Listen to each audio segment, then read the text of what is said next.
Hey, what's up guys? It's AJ here with another HSR video. Today I want to cover something that has recently taken the community by storm, and it's something that I'm quite skeptical about. If you're unaware, in the most recent developer radio that was released a few days ago, link in the description if you want to read it yourself, the HSR devs addressed many concerns by the player base regarding the story as well as the possibility of older units being buffed in the near future, and this right here is the main topic of this video.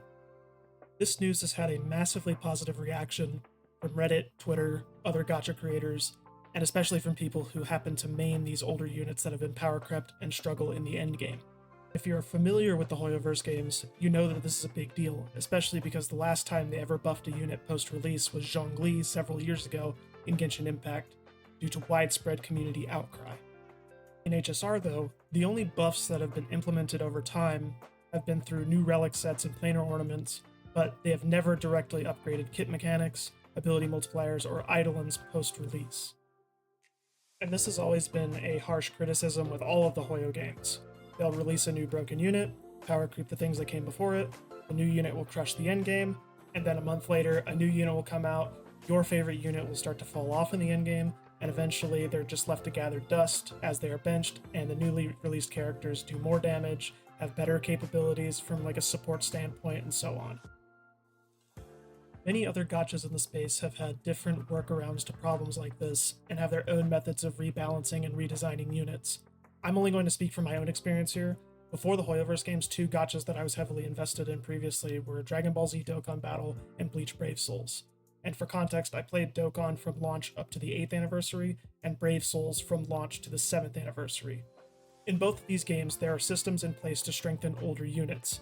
In Dokkan, you have the Extreme Z Awaken system, where you have to complete 30 combat stages to get level up currency to awaken and upgrade the older unit, and in Brave Souls you have the Resurrection system.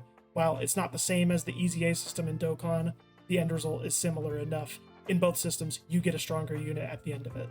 And this is where I'm most skeptical about this news from the HSR devs, because the design and implementation of this system can completely change the game, or leave a ton to be desired and piss off a lot of people, with very little in between.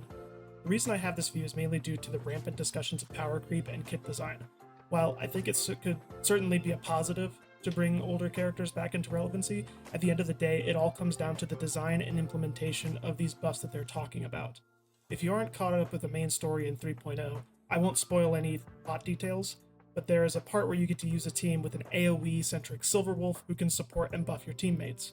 If we use that as an example, we could see a possible pathway for character kit revamps and buffs to fit into the current state of the game. This is where it gets tricky from a design perspective, and I have a gut feeling that it will, in time, probably lead to even more community unrest.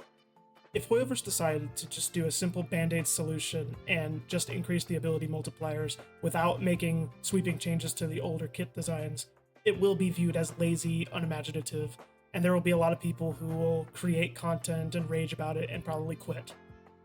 Same thing will probably happen if you just give a blanket buff in certain stages, like in this MOC 12 stage, Sela Blade and Kafka do 50% more damage.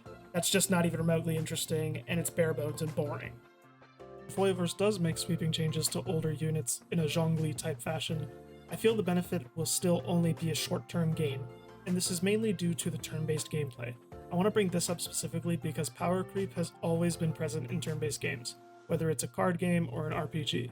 For example, if we equate HSR's team building to deck building in a card game, whether it's Magic the Gathering, Yu-Gi-Oh, or Hearthstone, a deck from 2025 is never losing against a deck from 2015. You could put the best players in the world against each other, the new meta will always crush the old, because the new product has innovations and mechanics that just weren't there years ago. And from a business perspective, you have to make your next product better than what came before it, or else no one will be interested in buying it. That's just an unfortunate reality and byproduct of turn-based games, let alone a turn-based gacha game. That might be a controversial outlook, but for example, say that you're a Sela, Blade, or a Dot main right now, and they get the first round of buffs. You'll see their communities rejoice and get hype, and those units might move up to tier 1 or tier 0.5 on the tier list. But what happens 8 or 9 months down the line when it's time for units like Acheron, Firefly, Fei Xiao, or any other current meta units' turns to get buffs? That's a conversation that some people really aren't ready to have, especially if you're someone who hates meta units.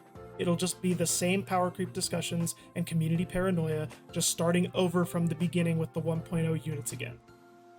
Then you have to pair this over time with newer unit kit designs, new playstyles, similar to Break, Follow Up, Dot, Memo Sprites as some examples, and accompanying HP inflation in the endgame. If things stay the course as it is, there's a real chance that your old unit getting buffed won't even matter because the goalpost in the endgame just moved by the same amount as your unit's buff. So if you buff a unit's damage by 20%, but the next MOC or APOC Shadow rotation's HP just increased by 20%, they just cancel each other out and nothing changed, and your unit is still in the same position as before. One of the easiest things that Hoyoverse could do to remedy this from happening is to simply flatten or drastically slow down the endgame HP inflation so that the units receiving buffs have a lot of room to breathe and not immediately be trashed in a month when the next unit releases.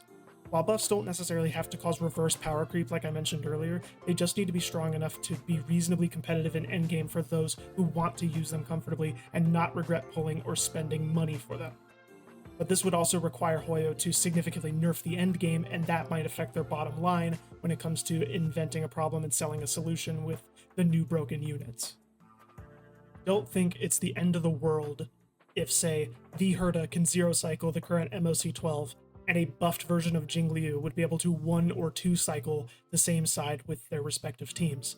A unit like Blade has been memed to death about struggling to hit 400k on his ult or clear in 8 cycles, and so on. Although Blade is an extreme example, that type of power gap needs to be significantly lessened if we want the game to have a healthier power curve going forward. Another factor to consider on why Hoyoverse brought up buffs is that rerun sales metrics are likely pretty terrible right now, so they might wind up overtuning some of these older units just to get people to pull for them again. Whatever solution they come up with will certainly be interesting, but I would honestly advise players to pump the brakes a little bit and not celebrate too early, and to just be a little skeptical about such a change and the kind of effect it might have on the game and the community as a whole moving forward. I would love to read your thoughts and discuss more down in the comments below. If you enjoyed the video, if your thoughts were provoked, please leave a like and subscribe. It would mean the world to me. This is my first commentary video, so I apologize if my audio isn't that amazing at the moment. I'm just starting to get into content creation and I want to figure everything out from a technical standpoint to be able to make these types of videos at a much higher quality going forward. That's the video. I'll see you in the next one. Peace.